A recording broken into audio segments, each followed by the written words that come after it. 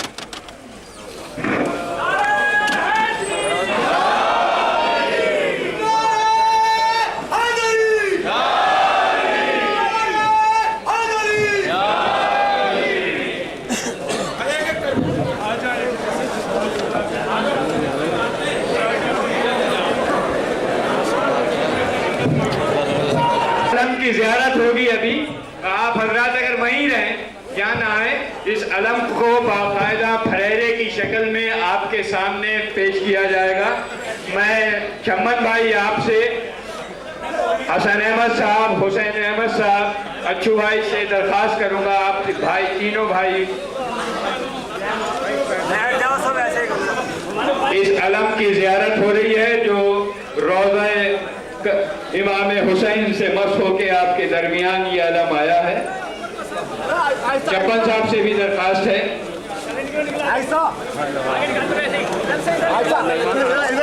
हुसैन के रोजे के से आने वाला उस गरीब को एक तरह से ये अलम वहां से आया हुआ है, कुछ नसीब है वो मोमिनीन जो इस अलम की ज़ियारत कर रहे हैं।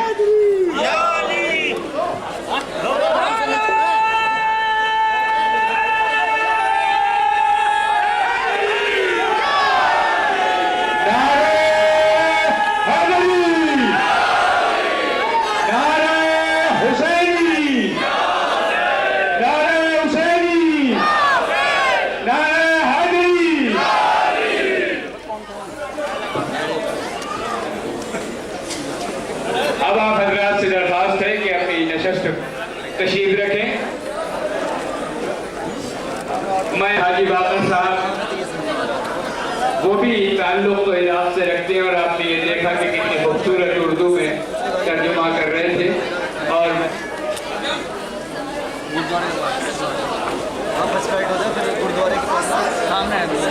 अभी 1-2 तस्वीरें हैं।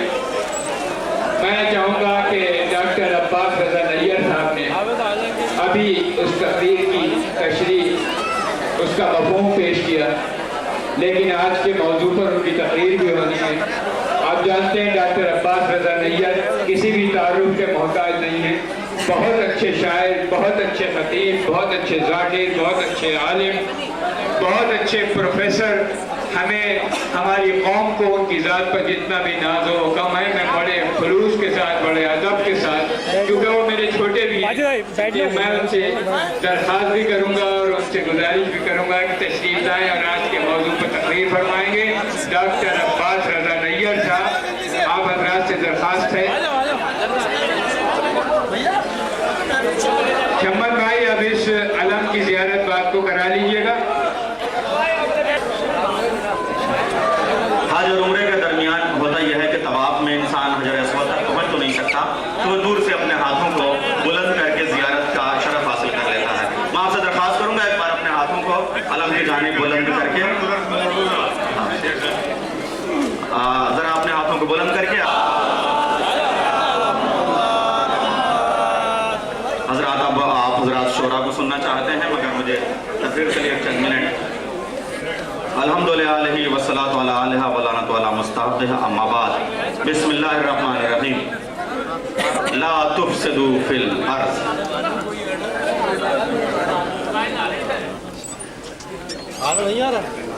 जिहाद, फसाद और इस्लाम के मौजू पे गुफ्तगू हो रही है। हमें अपने अमल और अपने नशिस्त व बर्खास्त के ज़रिए से ये साबित करना है कि हम किस मिजाज के लोग हैं। करबला से ये मुस्कुराते हुए चेहरे, इन्हें देखते हुए कभी कभी हमारी आंखें भीग जाती हैं। हमने दुनिया में देखा कि एक बर्तन से, बड़े बर्तन से अगर एक गिलास पानी कम कर लिया जाए तो चारों तरफ का पानी उस खला को पुर करने के लिए दौड़ पड़ता है। एक मैदान से अगर एक टाली मिट्टी कम कर ली जाए तो चारों तरफ की मिट्टी उस गड्ढे को पुर करने के लिए दौड़ पड़ती है। फिजाओं में अगर कहीं हब्स हो जाए तो चारों तरफ से हवाओं के झोंके उस खला को दूर करने के लिए दौड़ पड़ते हैं। ये दुनिया का मिजाज है। ये बेजान चीज़ों में भी हमने पाया, पानी में भी, आग में भी, हवा में भी और मिट्टी में भी पाया। और इन्हीं अनासिर से बना हुआ ये इंसान इराक की सरजमीन पे रोज़ 1000-2000 का बेगुनाहों का खून पानी के तरीके से बह जाए, रोज 100-200 लोग शहीद हो जाएं और पूरी कायनात के आलम इंसानियत से एहतजाज की एक आवाज ना उठे। आखिर ये मरहला क्या है? क्या हमारी हिस्स मर चुकी? क्या हमारे रिश्ते टूट चुके? क्या हमारी खुददारी खत्म हो गई? क्या इंसानों से गैरत छिन चुकी? क्या आंखों से नजरें नहीं रही? क्या नजरों में नजरिए नहीं रहे? क्या एहसास मर गए? क्या जहन मर गया? क्या जहनियतें मर गई? क्या जमीर मर गए? कहाँ गए इंसानियत के वो ठेकेदार जो कहते हैं दुनिया में कहीं जुल्म होता है तो हमारी आवाज बुलंद होती है?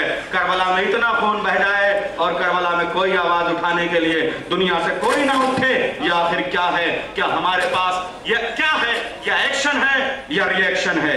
अगर एक्शन है तो इसका रिएक्शन क्या है, और अगर रिएक्शन है तो फिर इसका डायरेक्शन क्या है? हमें ये समझना पड़ेगा, तभी जाके इन मसाइल का हल होगा। दहशतगर्दी किसे कहते हैं? क्या हमारे पास आज वही 2-3 हिंदी के लफ्ज हैं जिनके पीछे हमारा इंसानी मुआशरा तबाह करता हुआ नजर आएगा?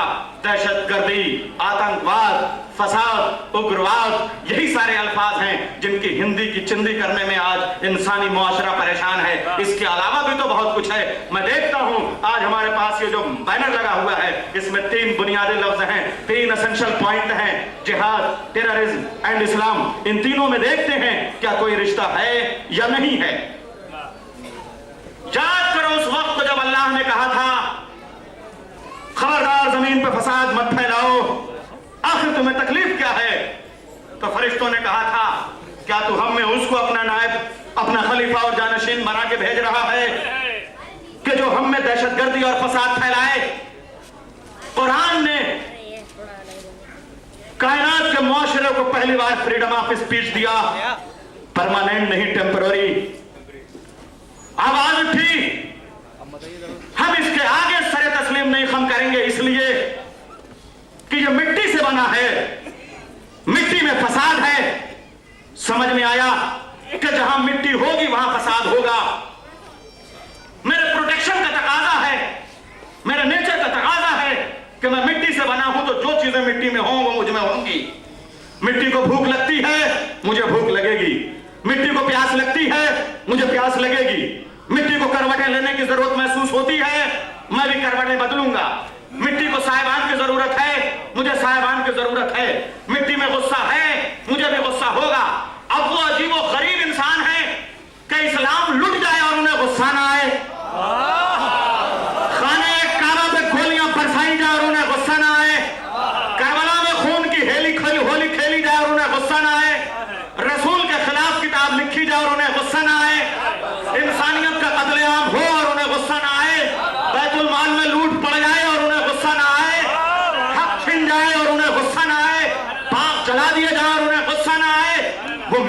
बने हुए नहीं हैं, किसी और पत्थर के बने हुए होंगे। इंसानियत के अजीम शाहकार खालिद नहज बलागा ने बताया कि अगर मिट्टी है तो गुस्सा आएगा, ये उसका तकाजा है, मगर उस गुस्से को रहमानियत के सफात से रोक दिया जाएगा। वसफसवैतहुम मिन रूही का तकाजा है। अब समझ में आया, अली अगर अपने जालिम कातिल के सीने पर सवार है और वो गुस्ताखी करता है, अली को गुस्सा न आए तो यह गैर फितरी अमल होगा, मगर उस गुस्से को अपने जोरे इमामत से रोक देना, यह अबू तालिब के लाल का मौजज़ा है।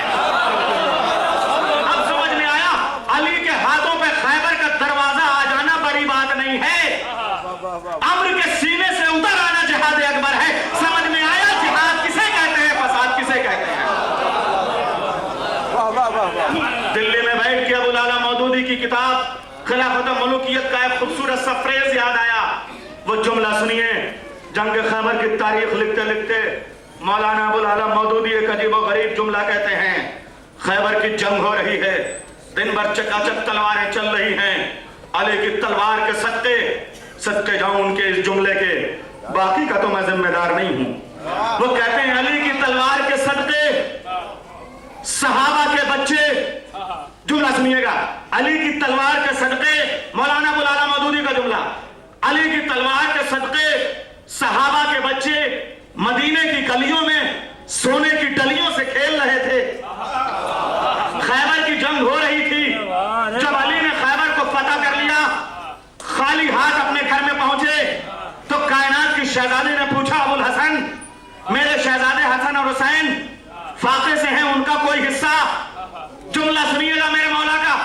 मेरे मौला ने कहा, हिस्सा तो मिला था मगर मैं मदीने के यतीमों में बांट आया। टेररिज्म की हिस्ट्री पढ़ने की मेरे पास गुंजाइश नहीं, दामने वक्त को था, इख्तिसार की कैचियां, आपके चेहरों की घड़ी, मेरी घड़ी की सुइयां, मगर मैं क्या करूं, दुनिया में जितनी तहरीकें फलाह हुई सब में दौलत की तकसीम का मामला आया, चाहे वो अमेरिका की नेशनलिज्म हो या रशिया की सोशलिज्म हो या कार्ल मार्क्स की थ्योरी हो, सब इसलिए नाकाम हुई कि दौलत की बराबर से तकसीम न हो पाई। अब सुनिए, खालिद नहज बलागा के सामने खिलाफत हाथों में लेने के बाद जो सबसे पहला प्रोटेस्ट हुआ, उस पूरे ग्रुप में 3 चेहरे बड़े बड़े थे, अमर यास, इब्न मास, उसामा इब्न ज़ैद। ये आगे बढ़े, काब इब्न हिबार, सबने कहा, या अली, हमारा पहला एहतजाज आपकी खिलाफत के खिलाफ तारीख में नोट किया जाए। ये कैसे हो सकता है कि जितना आका को मिले उतना ही गुलाम को? मेरे नबी के बाद 24 साल तक ये 35 साल के जुल्म का तस्करा कर रहे थे। हुआ ये कि कोई 12,000 दीनार पाएगा, जो कुरैश हैं, जो उनके साथी हैं वो 6,000, जो उनके गुलाम हैं वो 2,000, जो आसपास के इराकी हैं, फिलिस्तीनी हैं, उनको कोई हिस्सा नहीं मिलेगा। काब इब्न हिबार जैसे यहूदी ज़ादे ने, जिसने ताजा इस्लाम की नकाब अपने चेहरे पे डाली थी, उसने कहा, या अली, ये कैसे हो सकता है, जितना मैं उतना ही मेरा गुलाम, कुछ तो फर्क हो। मेरे मौला का जुमला सुनिए। मेरे मौला ने कहा, ए यहूदी के बच्चे, मैं क्या करूं कि मैं वो नहीं कर सकता जो इससे पहले की खिलाफतों में हुआ, वो करूंगा जो रिसालत करके गई थी। अब समझ में आया, 24 साल वो मिले थे जो रिसालत के बनाए हुए थे। अली उस मजलूम रहनुमा का नाम है जिसे वो समाज मिला जो खिलाफत का बिगाड़ा हुआ था। शायद इसीलिए अब तक जितनी खिलाफतें थीं उनमें शर्तें दी जाती थीं समाज की तरफ से। अली ने खिलाफत ली तो शर्त दी अपनी तरफ से।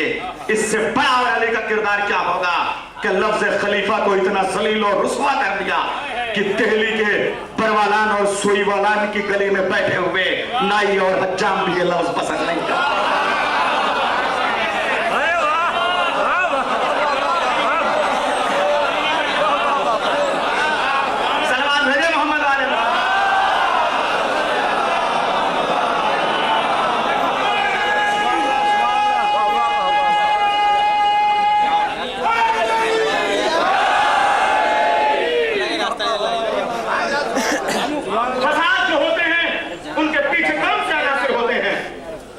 जहां नाव के कदम लंबे हो जाएं, असबाब की रजा छोटी हो जाए, झगड़े शुरू हो जाते हैं।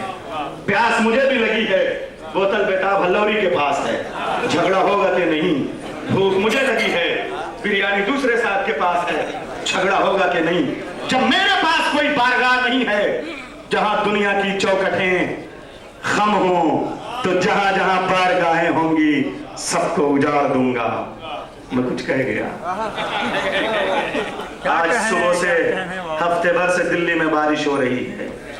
एक गौरैया अपने आशियाने और घोंसले में बैठी हुई एक बंदर को देख के कमेंट के तौर पे कहती है, इतना बड़ा इंसानों जैसा बदन लेके।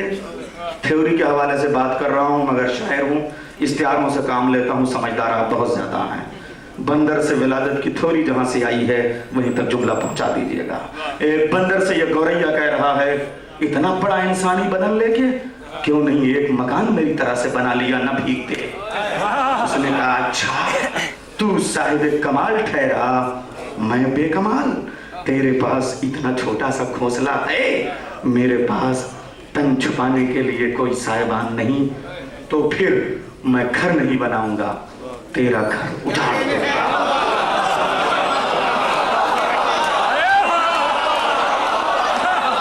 अब समझ में आया करबला पे नजरें क्यों हैं? जिनके यहां कोई आस्ताना नहीं,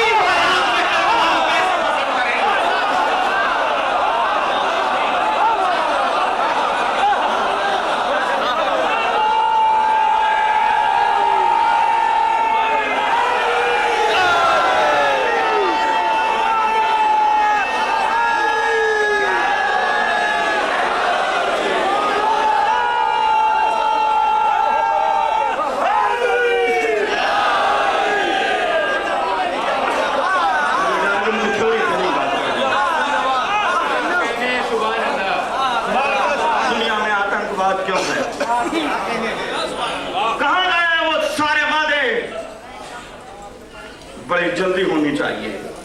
मैं कोई कमेंट नहीं करता, मगर इराक में कॉलेजेस खुलने चाहिए, हॉस्पिटल बनने चाहिए, तालीमी इदारे बनने चाहिए, ताकि वादा वफाई का कोई रास्ता ढूंढा जा सके।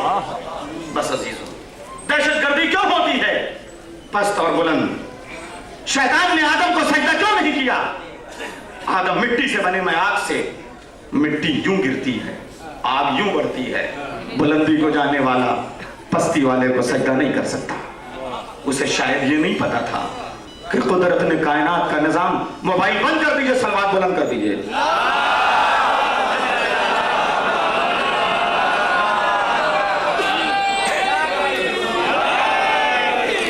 कुदरत ने अदालत और मसावात के निजाम को बरकरार रखने के लिए लो पोटेंशियल और हाई पोटेंशियल के तौर पे पस्त बुलंद पैदा किए थे। क्या कहने, बरसात के मौसम में आखिर ये बर्फ हिमालय की चोटियों पे क्यों जमती है, दिल्ली के नशेब में क्यों नहीं जमती?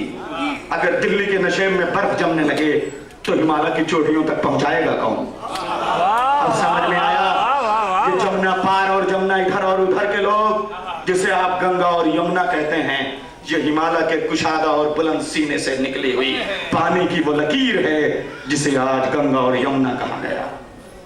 तो पस्त और बुलंद इसलिए बनाए गए थे, मगर जहां जहां पस्त और बुलंद का इख्तलाफ होगा वहां वहां आतंकवाद होगा। 15 सितंबर में ऐवान गालिब में तारीख साज जुमला कहूं, मेरी 17 सितंबर है ना? असल में मैं इंसाफ का कायल हूं, तो 30 को 15 में बांट दिया।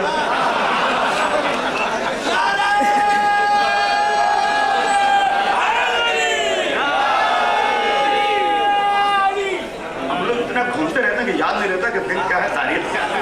मगर आज की तारीख में यह जुमला नोट किया जाए, ऐ मेरे भारत महान, तेरी अजमतों को सलाम। ये सोने की चिड़िया जिसने दुनिया की दौलतों को ललकारा, तख्ते ताऊस के मोर भी इसकी अजमतों को, दौलतों को सलाम करने के लिए आते थे। मगर बर्फ की ठंडी ज़हनियत ने जब देखा कि आलू और चिप्स पे हमारा गुजारा नहीं हो सकता, अब तो हमें हॉट डॉग चाहिए। तो हिंदुस्तान की तरफ मुड़े, हिंदुस्तान की दौलत को लूट के ले गए। सिर्फ हिंदुस्तान जब पे नहीं था, पूरा एशिया जब पे था। समझ लीजिए, पस्ती और बुलंदी के खात्मे के लिए जंगें नहीं कराई जाती। आओ उनके पैगंबर से पूछो, एक कायनात के रसूल, एक पहले मोहम्मद, एक आखिरी पैगंबर बन्नाट शाह ने तुझे ये कह के सलाम किया था कि अगर कायनात को अमन की जरूरत है तो किसी पैगंबर मोहम्मद का दरवाजा ढूंढो। बन्नाट शाह, तुम्हें वो मोहम्मद तो नहीं मिलेगा जो मोहम्मद है, उसकी इमामत को सलाम कर लो। पूछते हैं रसूल से कि पस्त और बुलंद का खात्मा कैसे किया। दिल्ली में पार्लियामेंट तक शायद बात पहुंच जाए, प्रेस वाले हैं। कहीं भी पस्त और बुलंद के खात्मे के लिए रिजर्वेशन कामयाब नहीं हो सकता। अगर रिजर्वेशन हल होता, और हल है, तो पनाह मांगो उस स्याह दिन से कि जब 40% अपर होने के बाद 4% को कटघरे में खड़े करके कहेंगे अब हम तुम्हें रिजर्वेशन देंगे। क्या ख्याल है? रिजर्वेशन से अगर किसी को हवाई जहाज का टिकट मिल जाए तो वो फॉरेन क्लास में सफर करते हुए भी, बिजनेस क्लास में विजिट करते हुए भी जाके जमीन पे बैठ जाएगा, इसलिए कि उस पर टिकट की लिखी हुई पढ़ने वाकई इबारतें नहीं आती। अगर किसी को बुलंद करना है तो उसे इतना पढ़ा दो कि वो अपनी अहमियत समझ ले। मेरी शहजादी बतूल ने किसी कनीज को रिजर्वेशन नहीं दिया, इतना पढ़ाया कि 40 साल तक कुरान बोलने लगी।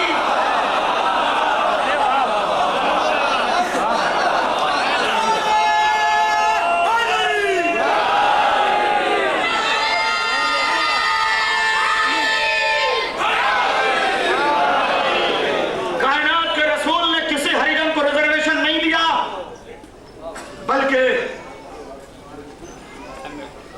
हबश के बिगड़े हुए मुआशरे में पड़े हुए एक सियाह फाम नीग्रो गुलाम को बुला के बड़ी खामोशी से एक रात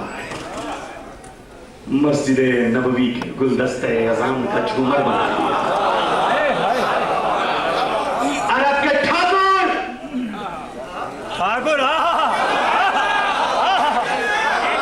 हबश के गुलाम को ये कह के बुलाते थे कि पानी लाओ, और अगर वो गुलाम एक बार पानी की आवाज पे दौड़ता हुआ पानी लेके न पहुंचे तो कोड़े बरसाए जाते थे कि हमारी आवाज पे दौड़े क्यों नहीं। मेरे नबी ने खामोशी से हल निकाल लिया। अब समझ में आया, जिहालत फसाद पैदा करती है, इल्म फसाद का हल निकाल के जिहाद कायम कर। खामोशी से गुलदस्ता अज़ान पे सजा दिया। अब तक उनकी आवाज पे तुम दौड़ते थे, अब तुम्हारी आवाज पे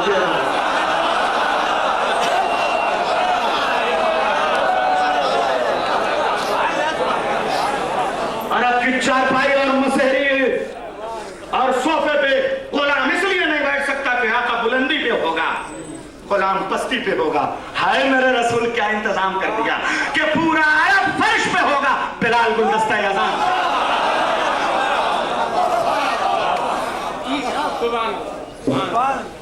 खबरदार, अगर हम सोए तो ध्यान रखना कोई जगाने न पाए, वरना बहुत बुरा करूंगा। हाय हाय, अच्छा तुम्हें सुलाने की ड्यूटी तुमने मुझे दी थी तो सही, अगर मेरी एक आवाज पे नींद का शेरेश में बिस्तर छोड़ के दौड़ना ना मजबूरी हो जाए तो फिर मुझे रसूल का गुलाम न कहना। यह है इस्लामी मुआशरा जिसमें पस्त और बुलंद के इम्तियाजात खत्म किए गए। यह है इस्लामी निजाम जिसमें दौलत की बराबर से तकसीम की गई। यह मुआशरा कायम किया मेरे रसूल ने। 35 साल के बाद निजाम कैसे इतनी आसानी से बदले? 24 साल के बाद अगर ये देखना है कि मदीने का मुआशरा इस्लामी है या गैर इस्लामी, तो मौलाना शिबली से न पूछो, मौलाना मौदूदी से न पूछो, इब्न तैमिया की रिवायतों पे न जाओ, इब्न खल्दून के मुकद्दमे पे मत बहस करो, बल्कि ये देखो कि मदीने के मुआशरे में बिलाल मौजूद है कि नहीं। अगर बिलाल है तो मुआशरा इस्लामी, बिलाल को मुल्क शाम में जुला वतन कर दिया गया तो मुआशरा गैर इस्लामी। मवर्रिख तो रिवायत कह के कहेगा बिलाल को रसूल से इतनी मोहब्बत थी कि उनके कूचे को छोड़, महबूब से मोहब्बत करने वाला कभी कूचे को छोड़ के नहीं जाता। पूरी दुनिया में जबानों में इख्तलाफ हो सकता है मगर मोहब्बत का लुग़त एक है। हम बिलाल की मोहब्बत पे ये सवालिया निशान नहीं कायम कर सकते। तो फिर हुआ क्यों? अगर ये चले गए तो पैरेलल एक कैरेक्टर है फिजा, फिजा को भी छोड़ के चला जाना चाहिए था, मगर मदीने का मुआशरा दो पार्ट में बैठ चुका। एक था वो मुआशरा जो बाहर का, एक आले रसूल का। अब समझ में आया, रसूल ने दो जिंदगियों को दावत दी थी, एक बिलाल एक फिजा। बिलाल था मदीना के सहाबा के हाथ में, निकाल दिया गया। फिजा भी आले रसूल के पास, करबला तक मां बन के सलाम किया गया।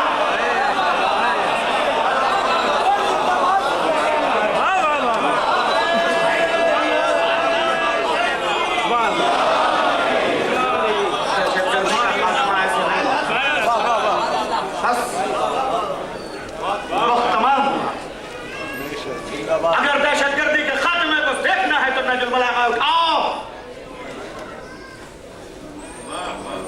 और गवर्नर को लिखे हुए उस खुतबे के स्टेटमेंट दोहराओ कि तुम जहां गवर्नर बन के जाओगे, मालिक अश्तर, वहां अगर कोई तुम्हारा मजहबी भाई न भी हो तो इंसानी रिश्ते से आदमजाद होने के नाते वो तुम्हारा भाई है।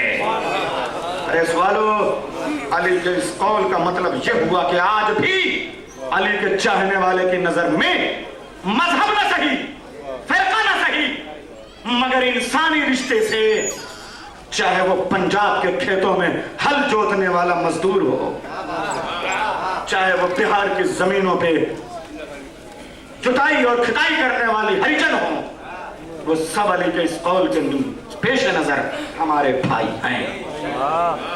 ये अली ने पैगाम दिया। वो फिरौन था जो दुनिया पे हुकूमत करना चाहता था, जो दुनिया पे हुकूमत का जज्बा लेके डिक्टेटर दिखाए वो फिरौन होता है, तब हो या अब।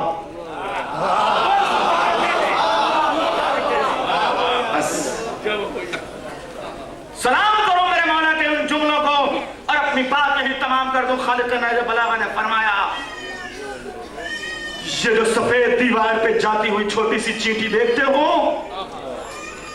इसके मुंह में पड़ा हुआ जो छोटा सा राई के दाने का टुकड़ा है, इसके नन्हे नन्हे हाथों में ये ताकत और ताकत हमारी नहीं है कि ये राई के इस टुकड़े को उठा सके।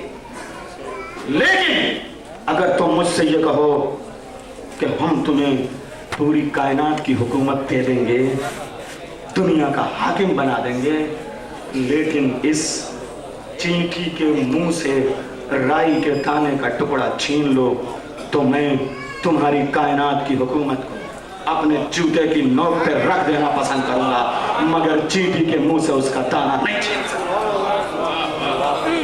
अब समझ में आया अली की नजर में हुकूमत किसे कहते हैं। अगर अमन चाहिए तो आइए, जमाना बहुत अंधेरा है, करबला के हवाले से गुफ्तगू करने का मौका नहीं रहा।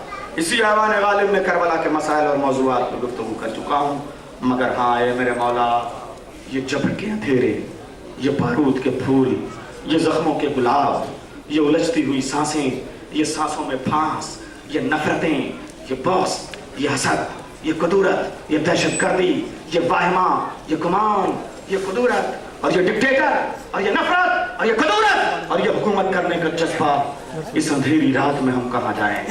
बस आपका इंतजार उस चराग के लो की तरह रोशन है।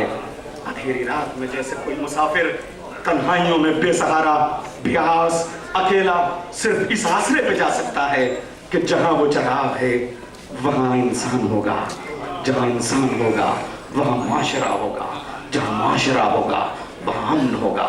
हे मेरे मौला, आपका इंतजार उस चराग के लो की तरह हमें सहारा दे रहा है। अब बहुत देर हो गई रास्ता चलते चलते, ये इंतजार का चराग ज़ुहूर के सूरज की तरह से बदल दीजिए।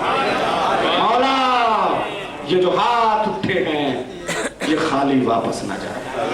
मौला, ये जो आंखें आपके जश्न में शरीक हैं ये बूबे नूर ना हो।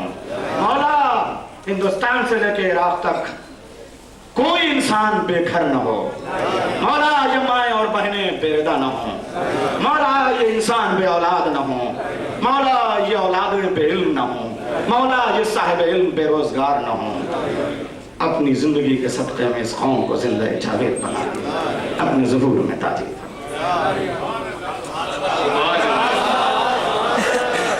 ये थे डॉक्टर अब्बास रज़ा साहब नैयर जलालपुरी। लाजवाब तकरीर, आपके पसंदीदा मुकर्रिर। नाज है हमारी कौम को ऐसे नौजवानों पर। इनकी इस खिताबत के बाद मैं दरख्वास्त करूँगा, 2 तकरीरें हैं और उसके बाद फिर महफिल का सिलसिला शुरू होगा। हमारी आज की इस महफिल में जो शुअराए कराम हमारे दरमियान तशरीफ़ ला चुके हैं, उनमें जनाब काज़िम जरवली साहब लखनऊ से, जनाब मंजर भोपाली साहब भोपाल से, जनाब बिलाल काज़मी साहब लखनऊ से, डॉक्टर अब्बास रज़ा नैयर साहब का दूसरा रूप बतौर शायर आप देखेंगे। जनाब बेताब हल्लौरी साहब हमारे दरमियान तशरीफ़ ला चुके हैं। बहुत ही मोहतरम शायर जनाब ताहिर फराज साहब रामपुर से हमारे दरमियान तशरीफ़ ला चुके हैं। जनाब सरदार पंची साहब पंजाब की नुमाइंदगी कर रहे हैं। आइए तो अब मैं दरख्वास्त करूँगा मौलाना आमिर साहब तशरीफ़ ला चुके हैं। बिलाल काज़मी साहब का मैं जिक्र कर चुका। अली अकबर साहब गुजरात से हमारे दरमियान तशरीफ़ लाए हैं। और इनके अलावा जो हमारे मकामी शोहरा हैं, जनाब असगर तकवी साहब, मुसर्रत दौलवी, नियाज मेठी, राज मेठी और जनाब वाही शिकारपुरी। मैं अब दरख्वास्त कर रहा हूँ मौलाना इमाम हैदर साहब क़िबला से, जो मुंबई से हमारे दरमियान तशरीफ़ लाए हैं, तशरीफ़ लाएँ। क़िबला मौलाना इमाम हैदर।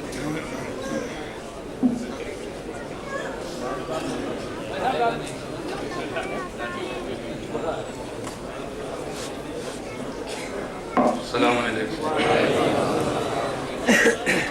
औज़ु बिल्लाहि मिनश शैतानिर रजीम। बिस्मिल्लाहिर रहमानिर रहीम। अल्हम्दुलिल्लाहि रब्बिल आलमीन वस्सलातु वस्सलामु अला अशरफिल अंबिया वल मुरसलीन व अला आलिहि तय्यबीन ताहिरीन अल मासूमीन व लअनतुल्लाहि अला अअदाइहिम अजमईन। सबसे पहले आप तमाम हज़रात की खिदमत में और जो उलमा और ज़ाकिरीन और शुरा और इराक़ से आए हुए मेहमान बैठे हैं इस शाबान के मुबारक मौके पर, जिसमें मुसलसल खुदावंद आलम ने कायनात को ऐसे तोहफे दिए हैं कि अगर ये कायनात उस तोहफ़ों का शुक्रिया अदा करते रहे, कायनात ख़त्म हो जाएगी, शुक्रिया का हक़ अदा नहीं हो सकता। आज जिस मौजू पर आपने तकरीरें सुनी है, जाहिर सी बात है सारी बातें हो चुकी हैं और इस मौजू पर मुसलसल बहस हुई है। आज हमें बस चंद मिनट में आपके सामने चंद बातें कहनी है। पहली बात यह है कि मीडिया में एक लफ्ज़ आता है इस्लामिक टेररिज्म। हम पहले ये पूछना चाहते हैं कि पहले वो ये सबूत दें कि इस्लाम का आतंकवाद से ताल्लुक़ है कि नहीं है,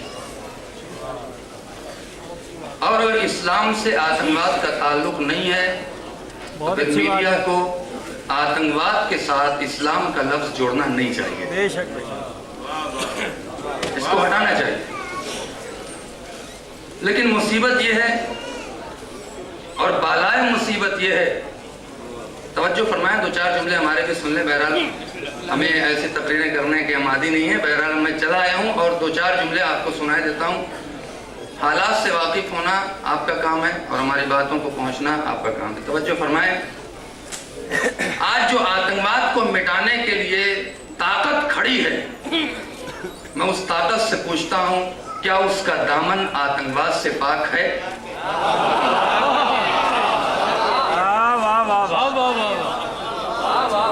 जिसने ये बेड़ा उठाया हुआ है कि हम आतंकवाद को खत्म करेंगे, वो आतंकवाद को खत्म करना नहीं चाहता, वो उन उसूलों को खत्म कर देना चाहता है जिन उसूलों की बिना पे इंसानियत जिंदा है। वो इन उसूलों को खत्म करना चाहता है। सबसे पहले ये डेफिनेशन, आतंकवाद की तारीफ क्या है? भाई अमेरिका, हम आतंकवाद के खिलाफ लड़ रहे हैं, वर्ल्ड ट्रेड टावर को उड़ाया गया, उसने आके अफगानिस्तान में तालिबान के बहाने बेगुनाह मुसलमानों को मारा, संसद भवन पे अटैक हुआ, उस मसले में बोला नहीं। क्या तुम्हारे अगर हाथों पे और पैरों पे और दिल में चोट लगती है तो उसका दर्द का एहसास तो सारी दुनिया को, वाह वाह वाह, और जब दूसरों को चोट लगे तो तुम उसके दर्द पर मजाक उड़ाओ, तो तुम्हें हक नहीं है कि तुम आतंकवाद के खत्म करने का बेड़ा उठाओ। तुम्हें तो कटघरे में खड़ा करना चाहिए अदालत की। तो फिर आतंकवाद का डेफिनेशन क्या है? आतंकवाद आतंकवाद जहां जा रहे हैं वहां पर भी आतंकवाद का खात्मा होना चाहिए। आतंकवाद के डेफिनेशन समझिए, फिर आतंकवादियों को पहचानिए। तवज्जो नहीं फरमाई आपने। आतंकवाद के डेफिनेशन को समझिए, फिर आतंकवादियों को पहचानिए। आतंकवाद क्या है? आतंकवाद उस जहर और उस बीमारी का नाम है कि जिसके जरिए से इंसानियत का कत्ल होता हो, चाहे वो किसी मजहब से क्यों ना ताल्लुक रखते हो। तवज्जो फरमाया आपने। और आतंकवाद का दूसरा रुख तारीख इंसानियत में यजीदियत है। आतंकवाद यानी यजीदियत, आतंकवाद के खिलाफ लड़ने वाली ताकत यानी हुसैनियत। हुसैनियत क्या है और यजीदियत क्या है, ये हम और आप नहीं बता सकते। करबला की तारीख बताएगी हुसैनियत क्या है, यजीदियत क्या है। अब जिनका जिनका ताल्लुक करबला से है वही आतंकवाद को खत्म कर सकते हैं, और जिनका ताल्लुक करबला से नहीं है वो हो सकता है उनका कुछ और इरादा हो। हुसैनियत क्या है, यजीदियत क्या है? यजीद जिसने इज्जत को इज्जत नहीं समझा, यजीद जिसने जुल्म को मजाक और जुल्म को खिलौना समझा, यजीद जिसने जुल्म करने को एक हुनर और एक कमाल समझा। जब इसने पैगाम भेजा मदीने में इमाम हुसैन अलैहिस्सलाम के पास कि आप बैयत कर लें, हुसैन ने उसी दिन एक जुमला कहकर कयामत तक आने वाली इंसानियत को समझा दिया। जब यजीद का सवाल हुसैन तक पहुंचा, हुसैन ने आवाज दिया, मिसली ला युबाओ मिसलो, मुझ जैसा उस जैसे की बैयत नहीं कर सकता।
जिसका जवान बेटा मारा जा चुका, वो सवाल कर रहा है ताकि आने वाले इंसान इमाम हुसैन के किरदार को पहचाने कि दुश्मन जरूर थे लेकिन किरदार पे हर्फ ना ला सके। भाई यहीं से तवज्जो फरमाइएगा, हुसैन तलवार लेके हमला भी कर सकते थे, फातह खैबर का लाल पलट भी सकता था, लेकिन हुसैन ने तलवार न उठाया, अमन का पैगाम दिया। भाई यजीदियत की तरफ से तलवारें चलती हैं, नेज़े आते हैं, तीर आते हैं, हुसैनियत की तरफ से अमन का पैगाम जाता है। सलावत पढ़े मोहम्मद वाले।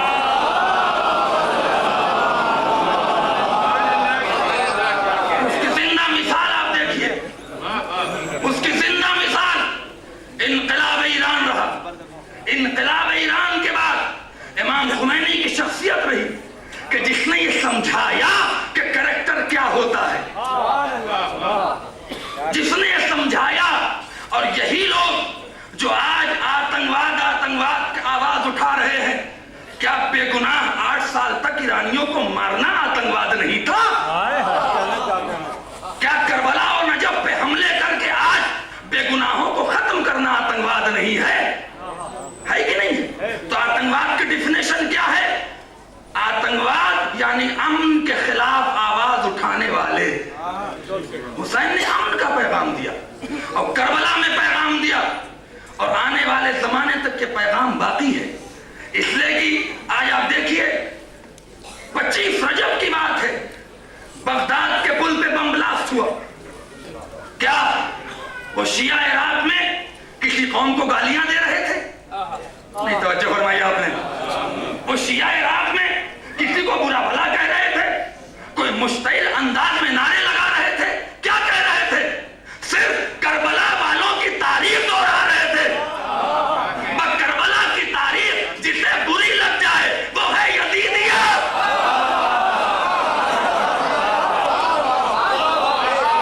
करबला की तारीफ जिसे बुरी लग जाए वो है यजीदियत। बम ब्लास्ट किया गया और हजारों की तादाद में इराकी बेगुनाह मारे गए। ये आतंकवाद नहीं है? ये क्यों चुप बैठे रह गए? अगर आतंकवाद का आपने बेड़ा उठाया है तो क्या इराक के मसले पर कम से कम आपको आवाज तो उठानी चाहिए थी? तवज्जो नहीं फरमा रहा। कम से कम पार्लियामेंट में अमेरिका के 1 मिनट का शोक तो मनाना चाहिए था। बहुत अच्छी बात है। कम से कम यूरोप के अंदर कोई पैगाम तो आना चाहिए था। भाई तुम्हारी मदद की हुसैनियत को जरूरत नहीं है, लेकिन क्या ये बम ब्लास्ट करना जुलूसों में ये आतंकवाद नहीं था? था कि नहीं था? अगर था तो तुमने आवाज क्यों नहीं उठाई? तुम दुनिया को बेवकूफ बना नहीं सकते। ये है कि जब यजीद के दरबार में जनाब ज़ैनब सलामुल्लाह अलैहा पहुंची और यजीद ने कहा देखो तुम्हारे साथ क्या हुआ, आखिरी जुमला है और रहमत तमाम कर रहा हूं, देखो तुम्हारे साथ क्या हुआ, तुम्हारे जवान तुम्हारे मर्द मारे गए, तुम्हें असीर करके हमारे दरबार में लाया गया, अल्लाह ने तुम्हें जलील किया और हमें इज्जत दी। जब यजीद ने जुमला कहा, नहजुल बलागा की लाडली ने, फातह खैबर की लाडली ने आवाज दी और कहा कि जब जुल्म इंतहा को पहुंचता है और कोई जालिम गुनाह करता है तो अल्लाह उसे मोहलत देता है ताकि वो गुनाह करे और उसके अज़ाब में इजाफा हो जाए। यजीद जिसे तू इज्जत समझ रहा है, इज्जत नहीं मोहलत है।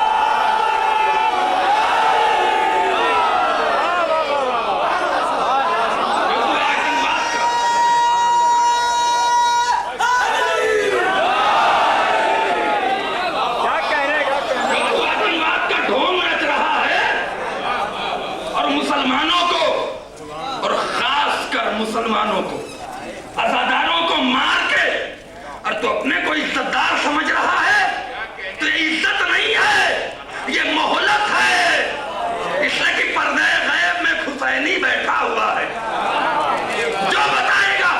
और याद रखिएगा, कोई भी ताकत आतंकवाद को खत्म नहीं कर सकती, वही आतंकवाद को खत्म करेगा जिसकी रगों में फातह खैबर का खून दौड़ा।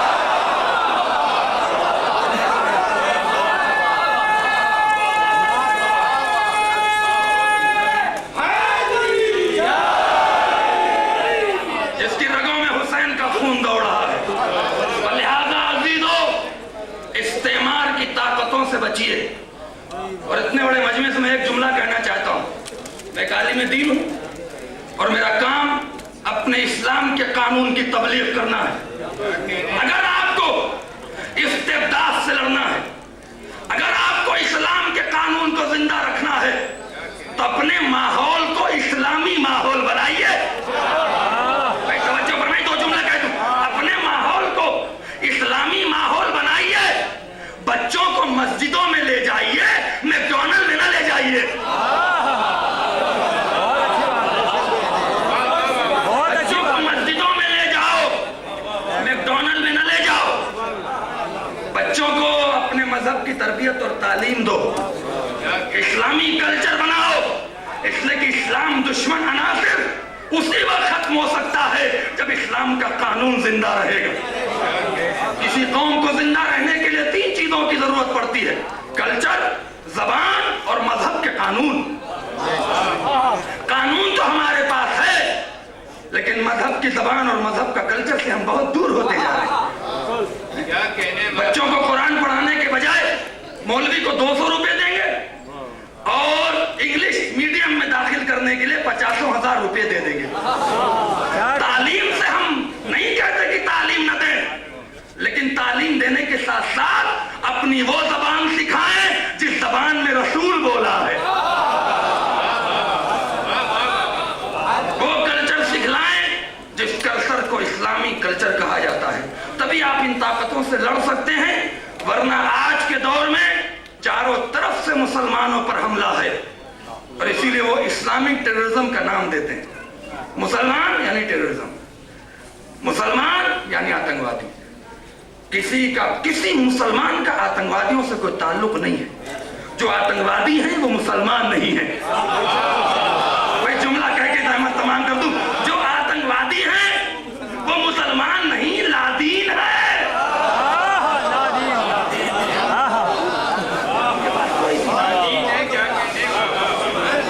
जो आतंकवादी हैं, मैं एक आलिम होने की हैसियत से, बॉम्बे का इमाम जुमा होने की हैसियत से कह रहा हूं, मुसलमानों का आतंकवाद से कोई ताल्लुक नहीं है।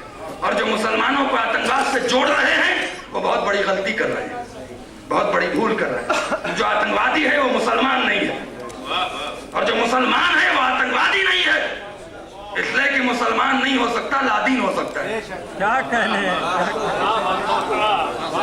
ये भी एक अजीब और गरीब ख्याल है। लिहाजा बस मैंने यहाँ पर ज़हमत तमाम की, आप हज़रात की इस मुबारक मौके पर आए। परवरदिगार की यही दुआ है कि इस्लाम के परचम को बुलंद फरमा और दुश्मनान इस्लाम को नाबूद फरमा। जो आतंकवाद का खात्मा करने वाला हमारा आपका आखिरी इमाम पर्दे गैब में है, इसके ज़ुहूर में ताजील फरमा, हमारी इबादतों को कबूल फरमा। इन्नल्लाह व मलाइकतहु युसल्लूना अलन नबी या अय्युहल्लज़ीना आमनू सल्लु अलैहि व सल्लिमू तस्लीमा।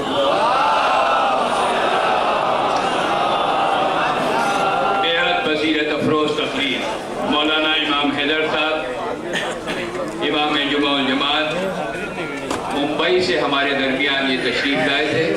आज की इस महफिल की ये भी खूबी है कि इसमें हमारे जितने भी हिंदुस्तान के शिया मराकज़ हैं, हर मरकज़ से यहाँ नुमाइंदगी हो रही है। लखनऊ से, मुंबई से और एक और बड़ा मरकज़ हमारा हैदराबाद है। आखिरी तकरीर के लिए हैदराबाद से हमारे दरमियान तशरीफ़ लाए मौलाना अली अब्बास साहब खोई। मैं उनकी खिदमत में दरख्वास्त कर रहा हूँ। मौलाना अली अब्बास साहब खोई कल ये उम्रे के लिए तशरीफ़ ले जा रहे हैं। मैंने पहले अर्ज़ किया था कि ये इस महफिल की ये 70वीं सालगिरह है और ये 70वां उम्रा करने के लिए परसों तशरीफ़ ले जा रहे हैं। अरे क्या कहने, नैयर साहब ने बहुत अच्छा जुमला कहा कि हवा भी हैरान हो रही है।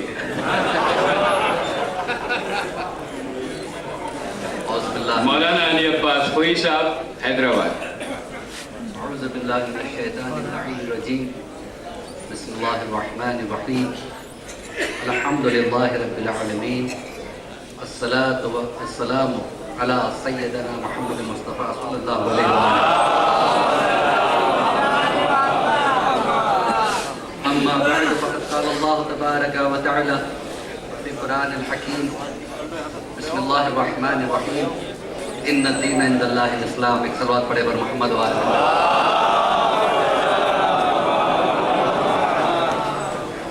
हज़रात गिरामी मर्तबत, और वो हमारे मुअज़्ज़िज़ मेहमान जो इराक़ से तशरीफ़ लाए हैं, और साथ साथ में तमाम ज़ाकिरीन और उलमा जो यहाँ मौजूद हैं, और तमाम नाज़रीन की खिदमत में मेरा सलाम अर्ज़ है।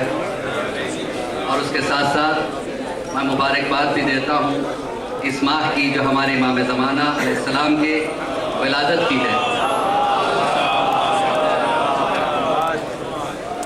अज़ान मोहतरम, मुसलसिल आप सुनते चले आए इसी टॉपिक पे, इस्लाम क्या है, जिहाद क्या है, और साथ में जो है ना टेररिज्म क्या है। तो चंद जुमले, वैसे तो इन बेहतरीन मुकर्ररों के बाद मेरा यहाँ पे आना एक तरह से पैचअप वर्क तो कहा जा सकता है। तज़ार मोहतरम, याद रखिएगा इस्लाम क्या है, उस पर मेरी एक इस्तदाद है, वो ये है, याद रखिएगा कि इंसान को ज़िंदगी गुजारने के लिए आजकल के इस एबनॉर्मल डेज में इंसान जो है ना आइडियोलॉजिकल वैक्यूम में बंद होकर नहीं रह सकता है। उसे एक स्टैंडर्ड ऑफ लाइफ की ज़रूरत है, उसे स्टैंडर्ड ऑफ कंडक्ट की ज़रूरत है, उसे एक स्टैंडर्ड ऑफ रिलीजन की ज़रूरत है, और उसी को इस्लाम कहते हैं। इस्लाम वो है जो इंसानियत को फैलाता है, इस्लाम टेररिज्म को नहीं सिखाता। इसीलिए यही वजह है कि इस्लाम की दूरंदेश निगाह ने आज से 1400 साल पहले ऐलान कर दिया, ला इकराह फिद्दीन, हम में टेररिज्म नहीं है। उसी वक्त ऐलान हो चुका था कि हम में कोई टेररिज्म नहीं है, हम में जबर नहीं है। इस्लाम सब्र सिखाता है, इस्लाम सैक्रिफिकेशन सिखाता है, इस्लाम ह्यूमैनिटी सिखाता है। याद रहे, इस्लाम से हट के इंसान नहीं बन सकता। ये इस्लाम ही है जो इंसान को इंसानियत सिखाता है। एक सलवात पढ़े बर मोहम्मद व आले मोहम्मद। तो मेरे अजीजों, इस इस्लाम को फैलाने के लिए बानियाने इस्लाम ने भी तलवार का सहारा नहीं लिया था। बानियाने इस्लाम ने पत्थर खाए थे, कांटों पे चले थे, इन पर आग फेंकी गई थी, ये आपकी तलवार मुझे दे दो। मौला ने फौरन अपनी तलवार उठा के उसे दे दी। जैसे तलवार को लिया, फिर मौला को निहत्ता देखता है तो तलवार को चूमता है, मौला के कदमों पे गिर जाता है। लोगों ने पूछा, मौला आप तो जिहाद कर रहे थे, आप ये क्या कर रहे, काफिर के हाथ में तलवार दे? जिहाद का मतलब काफिर को मारना नहीं है, काफिर के कुफ्र को मारना।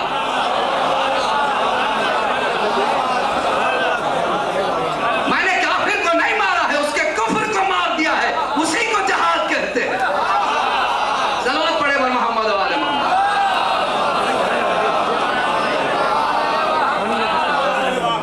ये है जिहाद। जब हमारा हाथ ही ऐसा हो तो हमें कैसा होना चाहिए? आज जिहाद की जरूरत है, मैं भी कहता हूं, लेकिन हथियारों के जरिए से नहीं, तलवारों के जरिए से नहीं, अपने नफ्स से जिहाद करने का हुक्म दिया है। अपने आप को सुधारो, ऐसे सुधारो कि लोग देख के कह दे कि ये किसी मासूम दीन के मानने वाले हैं, मासूम हादी के चाहने वाले हैं। हम अगर अपना किरदार आलूदा रखें तो देखने वाले हमारे इमाम की तरफ तंज कर सकते हैं। लिहाजा हमें अपने किरदार को सुधारना है, उसी को जहाद कहते हैं। एक सलवात पढ़े बर मोहम्मद वाले।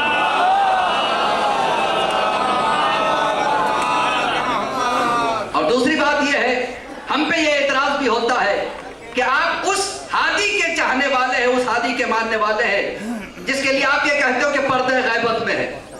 कैसे ये मुमकिन है कि एक इंसान इतनी तवील उम्र पा सकता है और वो भी गायब भी रह सकता? तो अज़ान मोहतरम, अकीदा गैबत सिर्फ हम में नहीं है। जरदश्तियों में देखिए, वो भी कहते हैं कि उनका एक हादी है जो जाहिर होगा, जो पर्दे गैब में है और जिसका ताल्लुक ईरान से। यहूदी ये कहते हैं कि उनका भी एक हादी है जो पर्दे गैबत में है, जो बनी इसराइल से होगा। उस पर किसी ने एतराज नहीं किया। ईसाई ये कहते हैं कि उनका हादी पर्दे गैबत में है, वो भी जाहिर होगा, उस पर कोई एतराज नहीं करता। और जब हम कहते हैं कि हमारा हादी पर्दे गैबत में है, गैबत शैतान पे यकीन है सबको, मुंतजिर के लिए कहते हैं हिकायत होगी। सलाम से सहारा देवर मोहम्मद वाले मोहम्मद।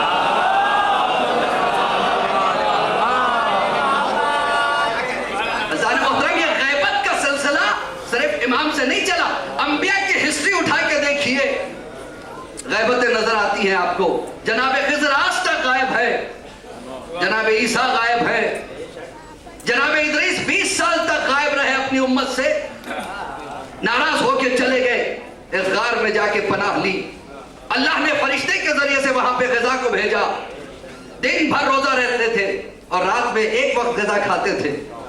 उस तरह से 20 साल तक अल्लाह ने उस गार को लोगों की निगाहों से गायब कर दिया।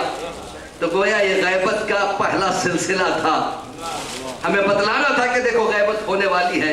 और फिर ये सिलसिला आगे बढ़ते बढ़ते जब रसूल के दौर तक आया तो शबे हिजरत रसूल ने गैबत इस अंदाज में जाहिर की कि 40 खिंची हुई तलवारें हैं, रसूल दरमियान से निकल जाते हैं, कोई देख नहीं सकता।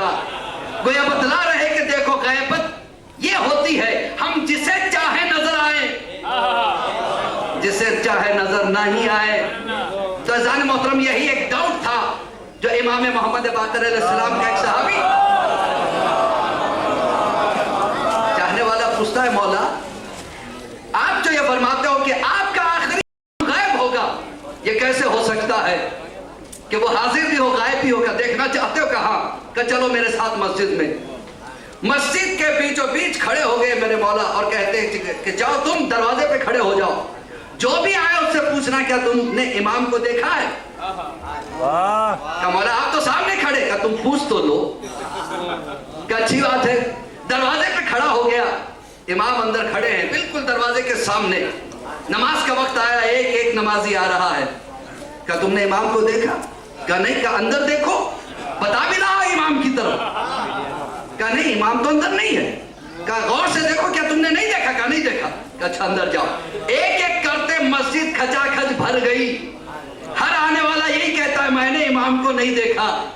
ये कहता है मौला आप मुझे नजर आते हो, इन्हें नजर नहीं आते। तो मौला ने कहा हम जिसे चाहते हैं नजर आते हैं, जिसे चाहते नजर नहीं आते। इतने में अबू बसीर जो अंधे थे दोनों आंखों से मस्जिद में दाखिल हो रहे हैं। मौला ने कहा इनसे भी तो पूछो।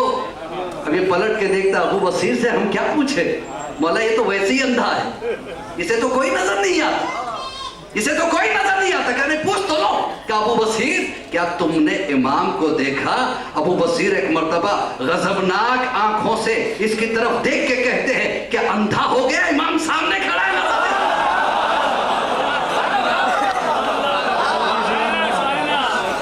तो याद रहे कि इमाम की गैबत है और भी इमाम जिसे चाहते नजर आते। और जहां तक सवाल है लंबी उम्र का, अल्लाह ने अंबिया के सिलसिले में भी बताया था।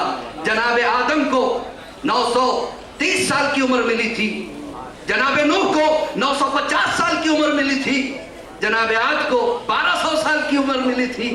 अब उसके बाद आप अगर साइंटिफिकली भी देखें कि आज अगर साइंस से अगर हम टैली करके देखें कि लंबी उम्र पॉसिबल है या नहीं है, तो आज के साइंटिस्ट ये कहते हैं कि इंसान यानी ह्यूमन बॉडी में 60 ट्रिलियन सेल्स हैं। कितने? 60 ट्रिलियन का मतलब होता है जितनी आबादी हमारी दुनिया में है ना, उससे कई गुना ज्यादा आबादी। उससे कई गुना ज्यादा आबादी आपके जिस्म के अंदर है। और आज साइंटिस्ट ये कहते हैं कि सारे सेल्स एक साथ नहीं मरते, बतदरीज मरते हैं। कभी कभी ये होता है कि आदमी मर जाता है लेकिन उसके सेल्स जिंदा रहते हैं। जिसकी मिसाल ये है, मरने वाले की आंखें किसी और को लगा दी जाती हैं, वो देखने लगता है। यानी कुदरत बता रही है तुम मुर्दा हो लेकिन फिर भी तुम्हारे अंदर हयात बाकी है। हम जब चाहे उस हयात को तूल दे सकते हैं, जब चाहे उस हयात को खत्म कर सकते हैं। अब और आगे अगर आप सोचते जाइएगा तो आपको पता चलेगा कि प्रोफेसर सेली जो कि हयातियात के माहिर है, वो ये कहते हैं कि आमतौर से ये सोचा जाता है कि मौत बुढ़ापे की वजह से आती है। हालांकि बुढ़ापे से मौत का कोई ताल्लुक नहीं है।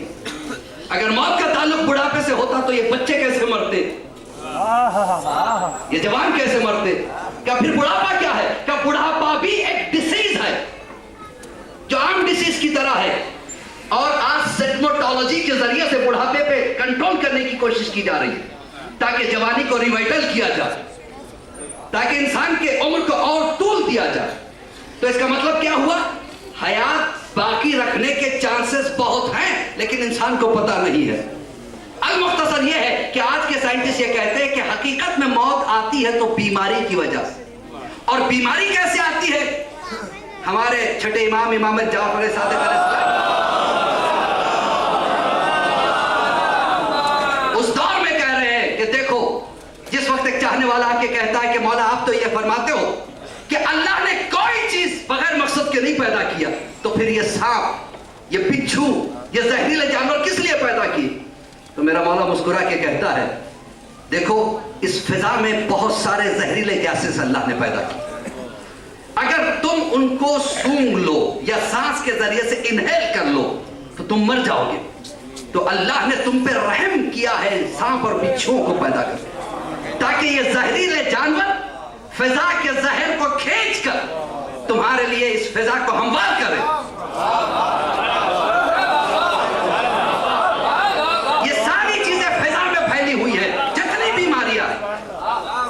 आज के पेपर में मैं पढ़ रहा था कि लैप्टोस्पिरोसिस एक ऐसी बीमारी जो हमारे सामने आई है, जिससे आदमी अचानक अपने आप को कमजोर महसूस करता है, बुखार आती है और उसका वजन गिरने लगता है और वो मर जाता है। कैसे आती है बीमारी? का फिजाओं के जरिए, वाटर कंटामिनेशन के जरिए से और फिजा में फैली हुई गंदगियों के जरिए से। तो किस वक्त हमारा इमाम कह रहा था? तो अब आज साइंस ये कहती है कि अगर इंसान को प्योर ग़िज़ा मिल जाए, प्योर फिजा मिल जाए, हर चीज प्योर मिल जाए, तो उसे मौत नहीं हो सकती, हजारों साल जिंदा रह सकता है। अब इंसाफ आप कीजिए जो ये इतराज करते हो कि कैसे तुम्हारा इमाम इतने दिनों से जिंदा है। तो जिसको अल्लाह ने ऐसा पैदा किया हो, जो हर एक का इल्म रखता हो, हर जरासीम के नुकसान को जानता हो, हर नुकसान को पहचानता हो, हर मर्ज को जानता हो, अगर वो आज तक जिंदा हो और जिसके जीन्स में बुजुर्गों से कोई बीमारी नहीं आई हो, ऐसा अखलाक़े हुस्ना रखता हो कि जिसकी वजह से कोई टेंशन ना हो, कोई बीमारी ना हो, तो उसी को इमाम कहते हैं। याद रखिएगा कि हमें अपने नफ्स के साथ जिहाद करना है और इमाम की मोहब्बत ही को जिहाद कहते हैं।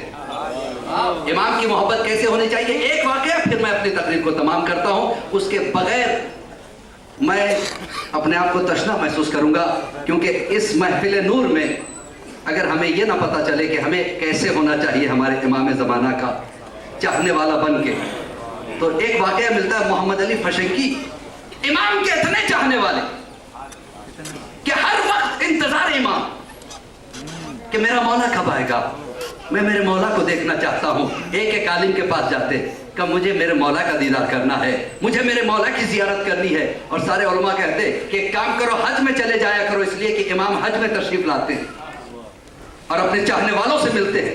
वहां से रेगुलर हज करने लगा कि मेरे मौला से मेरी मुलाकात होगी। लेकिन करोड़ों के मजमे में इमाम को कैसे पहचाना जाए? तो एक आलिम से पूछता है कि कैसे इमाम से कहां मुलाकात होती है, इतने मजमे में कैसे मिला जाए? आखिर एक मुकाम तो बताओ कि जहां इमाम मिलते हैं। का अरफात के मैदान में। का अच्छा, तो अरफात के मैदान एक दिन पहले चले जाते जाके। अच्छा, अरफात का ये आलम है, अल्लाह आप तमाम हज़रात को ले जाए। कि अगर आम दिनों में इंसान चला जाए तो हैबत से मर जाए, क्योंकि यही वो मैदान है जो फैल के कयामत में मैदान महशर बन जाएगा, जिसमें हर एक के गुनाहों का हिसाब होगा। इसीलिए हुक्म है कि जब अरफात के मैदान में जाओ तो अपने एक एक गुनाह को याद करके इस्तिग़फ़ार करो, उसी को जिहाद कहा जाता है। ये जिहाद बिन नफ्स है। अपने किए हुए एक एक गुनाह पे अल्लाह से इस्तिग़फ़ार करो। अभी अरफात के मैदान में चला तो गया, इमाम का चाहने वाला है, चारों तरफ देख रहा है, भूख का आलम है। जब रात तारीख हुई तो दिल धड़कने लगा। मोहम्मद अली फशंगी कहते हैं, मुझे लग रहा था कि कहीं मेरी मौत ना आ जाए, तो फिर मैंने सोचा कि मैदान के बदले एक खैमा बना के उसके अंदर बैठता हूं, ताकि कॉम्पैक्ट प्लेस में इंसान को खौफतारी नहीं होता। खैमे के अंदर बैठ जाते हैं, लेकिन दिल की धड़कन है जो हर लम्हे पड़ रही है। मोहम्मद अली फशंगी कहते हैं, मैंने इतने में किसी के कदमों की चाप सुनी जो मेरे खैमे के करीब आ रही है, यहां तक कि मेरे दरवाजे पे पहुंच के कहा, ऐ मोहम्मद अली फशंगी, तुम पे हमारा सलाम। देखिए